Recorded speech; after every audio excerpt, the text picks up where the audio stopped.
आज आपण 38 छाती आणि 40 हिप असलेल्या सिंपल कुर्तीचं पुढील आणि मागील दोन्ही भागाचं ड्राफ्टिंग कटिंग एकाच वेळी पाहतोय। त्यासाठी व्हिडिओ स्किप न करता संपूर्ण पहा।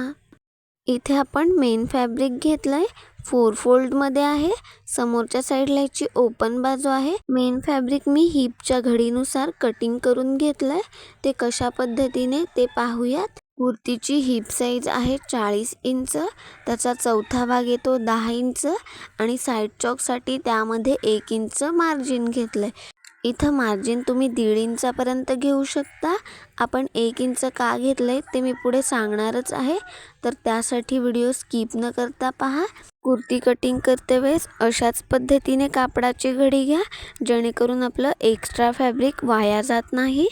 त्यानंतर कुर्तीची पूर्ण उंची आहे 40 इंच, त्यामध्ये 1.5 इंच मार्जिन ॲड करून इथे मी कुर्तीची पूर्ण उंची 41.5 इंच घेतली आहे। त्यामधलं 1 इंच खालच्या साईडला फोल्डिंगसाठी आणि अर्धा इंच शोल्डरसाठी। इथे मी खालच्या साईडने कापड फोल्ड करून घेतलंय, जेणेकरून तुम्हाला व्यवस्थित कळेल। पहा, आता आपण वरच्या साईडला माप टाकतोय। सुरुवातीला आपण शोल्डरचं माप टाकत असतो, तर शोल्डरचं माप पूर्णपणे मागील गळ्यावर डिपेंड आहे। आपल्या कुर्तीचा मागील गळा बोटनेक आहे, त्यानुसार शोल्डर घेतोय 7 इंच। इथे जर तुमचा मागील गळा डीपनेक असेल तर शोल्डर 6.5 इंच घ्या। इथे आपण बंद बाजूकडून 7 इंचाला मार्क करून घेतलं। तिथूनच खालच्या साईडला मुंढा खोलीसाठी 7.5 इंचाला मार्क करा। पुन्हा बंद बाजूकडून 7 इंचाला मार्क करून थोडं पुढल्या साईडला 7.5 इंचाला मार्क करा। आता हे सगळे पॉइंट्स जोडत इथे आपण बॉक्स ड्रॉ करून घेऊयात। अशा पद्धतीने मार्क केल्याने मुंढा रेषा आणि छाती रेषा अगदी सरळ रेषेत येतात। त्यानंतर छाती रेषेवर छातीच्या चौथ्या भागाला मार्क करा, त्यामध्ये 1.5 इंच शिलाई मार्जिन घेतोय, जे की आपलं पुढल्या साईडला आधीपासून आहे पहा। त्यानंतर गळारुंदीचं माप टाकतोय। गळारुंदी इथे आपण 3 इंच घेतोय, तुम्ही 3.5 इंचापर्यंत घेऊ शकता। पुढील गळ्याची खोली आहे 4 इंच, त्यामध्ये अर्धा इंच शिवण्यात असं 4.5 इंचाला मार्क करून पुन्हा बंद बाजूकडून 3 इंचाला मार्क करून इथे हा बॉक्स ड्रॉ करून घेतोय। तर या बॉक्समध्ये पुढील गळ्यासाठी तुमच्या आवडीनुसार कोणत्याही गळ्याचा शेप ड्रॉ करून घ्या। मी इथं साधा गोल गळ्याचा शेप ड्रॉ करून घेते। आता ह्या कुर्तीचा मागील गळा बोटनेक आहे, त्यानुसार शोल्डरमधून 1/2 इंचाला मार्क करून इथं आपल्याला शोल्डर उतार देऊन घ्यायचा आहे। इथे जर तुम्ही मागील गळा 2.5 इंचापेक्षा वरती घेत असाल तर अर्धा इंचाला शोल्डर उतार द्या पहा। त्यानंतर मुंढ्याचा मार्क करतोय, त्यासाठी मुंढा लाईनचा मध्य काढून घ्यायचा आहे। टेप मध्यात फोल्ड करून मध्यात मार्क करून घ्या। आता मागील मुंड्यासाठी मध्यातून बाहेरच्या साईडला 1 इंचाला मार्क करा। आता हे तिन्ही पॉइंट्स जोडत इथे आपण मागील मुंड्याचा शेप ड्रॉ करून घेतोय। आता पुढील मुंड्याचा मार्क करतोय, त्यासाठी मुंढा रेषेच्या इथून 1.25 इंच आतल्या साईडला मार्क करा। तिथपर्यंत सरळ रेषा ड्रॉ करून घ्यायची आहे। त्यानंतर हा पॉइंट शोल्डरच्या बाजूला अशा पद्धतीने तिरक्या आकारात जोडून घ्यायचा आहे पहा। आता पुढील मुंड्यासाठी मध्यातून 1 इंच आतल्या साईडला मार्क करा। त्यानंतर व्हिडिओमध्ये पाहताय त्या पद्धतीने पुढील मुंड्याचा शेप ड्रॉ करून घ्यायचा आहे। बोटनेक कुर्तीमध्ये कंपल्सरी अशाच पद्धतीने पुढील मुंड्याचा शेप ड्रॉ करून घ्या, तेव्हाच आपला पुढील भाग फिटिंगला छान बसतो, नाहीतर मग मुंढ्यामध्ये चुण्या येतात। त्यानंतर कमरेचं मार्क करायचं आहे। शोल्डरच्या इथून खालच्या साईडला सरळ टेप ठेवा। कमरेसाठी 14 इंचाला मार्क करतोय। आता जिथं आपण मार्क केलंय त्याच्या पुढे कमरेच्या चौथ्या भागाला मार्क करायचं आहे आणि त्यामध्ये 1.5 इंच शिलाई मार्जिन।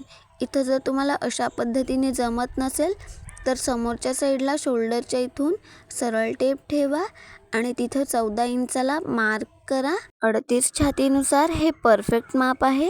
त्यानंतर कुर्तीची कट असते, म्हणजे जिथे आपण साईड चॉक करत असतो त्यासाठी 20 इंचाला मार्क करतोय। ही जी आपण कुर्तीची 20 इंचावर कट घेतली आहे ती प्रत्येक साईजनुसार बदलत असते. त्यानंतर जे आपण खालच्या साईडला 1 इंच साईड टॉकसाठी घेतलं आहे ते कुर्तीच्या घेरमधून मायनस करून घेतो आहे. ओपन बाजूकडून आतल्या साईडला 1 इंचाला मार्क करून हे पॉईंट्स जोडत सरळ रेषा ड्रॉ करून घ्या. इथे आपण कुर्तीचं साईड टॉक करण्यासाठी 1 इंच मार्जिन घेतलं आहे, कारण जेव्हा तुम्ही नवीन शिकत असता तेव्हा तुम्हाला हे साईडचं कापड फोल्ड करायला कठीण जातं. तर पुढल्या व्हिडिओमध्ये आपण साईड टॉक सोप्या पद्धतीने कसं करावं ते पाहणार आहोत. इथे जर तुम्ही फोल्डिंगसाठी 1.5 इंच मार्जिन घेतलं आणि जर ते तुम्हाला प्रॉपर फोल्ड करायला जमलं नाही तर आपल्या कुर्तीची कट आहे ती क्रॉस जाते, त्यामुळे कुर्तीचा शेप बिघडतो आणि ती दिसायलासुद्धा खराब दिसते. त्यामुळे अशाच पद्धतीने 1 इंच मार्जिन घ्या. आता छाती आणि कमरेचे पॉईंट्स हिपच्या इथं जोडून घेतोय. पहा, अशा पद्धतीने तिरक्या आकारात जोडून घ्यायचे आहेत. 1 इंच मार्जिन अर्धा इंचाला डबल फोल्ड करून घेतलं की शिलाई करायला सोपं जातं. त्यामुळे इथे आपण साईड चॉकसाठी 1 इंच मार्जिन घेतलं. इथे आपल्या 38 छातीच्या सिंपल कुर्तीचं संपूर्ण ड्राफ्टिंग झालं आहे. आता पुढील भागातून मागील भाग सेपरेट कसा करावा ते पाहूयात. इथे आपण कटिंग करायला सुरुवात करतोय. आपण जे साईड टॉकसाठी मार्क केलं आहे तिथं नॉच देऊन घेऊयात, म्हणजेच ते शिलाई करते वेळेस आपल्या लक्षात येतं आणि शिलाई करायलासुद्धा सोपं जातं. तिथून कमरेपर्यंत कट करा. त्याच्या पुढे मुंढ्यापर्यंत आहे असं सरळ रेषेत कटिंग करून घ्यायचं आहे. त्यानंतर मागील मुंड्याचा शेप आहे असा कटिंग करून घ्या.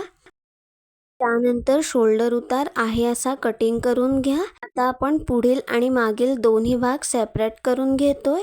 पहा, इथे आपण पुढील भाग घेतला आहे, मागील भाग सेपरेट करून घ्या. त्यानंतरच पुढील मुंड्याचा शेप आहे असा कटिंग करून घेतोय. त्यानंतर पुढील गळ्याचा शेप कटिंग करून घ्या. इथे आपल्या पुढील भागाचं संपूर्ण ड्राफ्टिंग कटिंग झालं. आता मागील भाग घेतोय. रुंदी घेतली आहे 3 इंच. त्यानंतर मागील गळ्याची खोली घेतोय 3 इंच. पुन्हा बंद बाजूकडून 3 इंचाला मार्क करून इथे हा बॉक्स ड्रॉ करून घेतोय. या बॉक्समध्ये मागील गळ्यासाठी गोल गळ्याचा शेप ड्रॉ करून घेऊयात. आता हा गळ्याचा शेप आहे असा कटिंग करून घेतोय. इथे आपल्या सिंपल कुर्तीचं संपूर्ण ड्राफ्टिंग कटिंग झालं आहे. व्हिडिओ संपूर्ण पाहिल्याबद्दल मनापासून धन्यवाद.